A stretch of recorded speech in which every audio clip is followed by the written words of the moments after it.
Hey guys, welcome back to Stuff and Things for your daily dose of nerd news. On today's episode, we're going to talk about a cyber criminal, a dangerous, terrible person who's also very young, Quebec, and some new information on a gene that makes some people, very tiny percentage of people, fat. So first up for today, a dangerous cyber criminal has pled guilty to charges of terribleness. Well, not really. I mean, it's kind of terrible, I guess, but anyways, let's get into it. A 12-year-old Quebecois boy has pled guilty to hacking into various government and non-government sites back in spring of last year. Police estimate that the damage to these sites ranged around the $60,000 range, and the government sites affected were the Montreal Police, the Quebec Institute of Health, and the Chilean government site for some reason, along with some other non-public sites. Those might be the more interesting ones. We don't know what those are. The kid, in his statement to the courts, said that he actually did it, because Anonymous, apparently, even though what is Anonymous, gave him orders to do so, and he sold the information to them in exchange for apparently video games. Apparently this kid does not know about torrents, even though he can hack.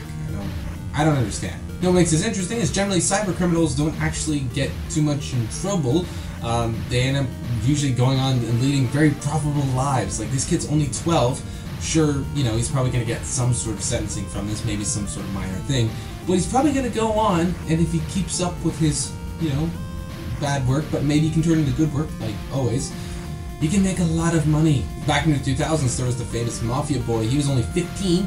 He ended up messing up Yahoo and a ton of stuff back then. Sure, he went to prison for a while, well, youth prison, but then, he was making like 6 figures with big cyber industries companies, So basically, guys, crime doesn't pay. Unless it's cybercrime.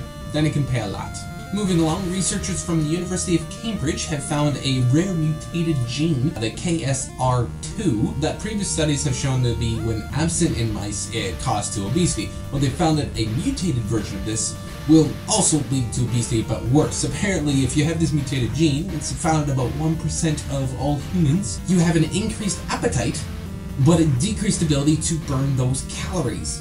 So it just basically want to, obviously, eat more and more food, delicious food, but unlike a, I guess, normal person, you just don't burn it quite as regularly as other people. So that whole slow metabolism thing, kind of applies in this circumstance. Now, although it is only found in about 1% of the human population, studies have shown that with children that are obese before the age of 5, they have about 2% of them actually have the mutated gene. Now, obviously, we are talking about a pretty small part of the population. 1% though of 7 billion, that's a lot of people. Knowing about this gene and its specific expressions will lead to drug development and other avenues of targeting this gene specifically to help out all of these people and, get them back onto the ski road, or at least, healthy road.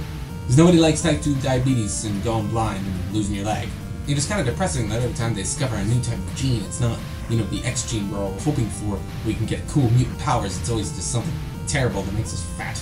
But guys, that'll be it for me today. What I'd really love to know from you is specifically on the topic of cyber crime, especially with these young adults. The particular case we talked about there, a 12-year-old boy.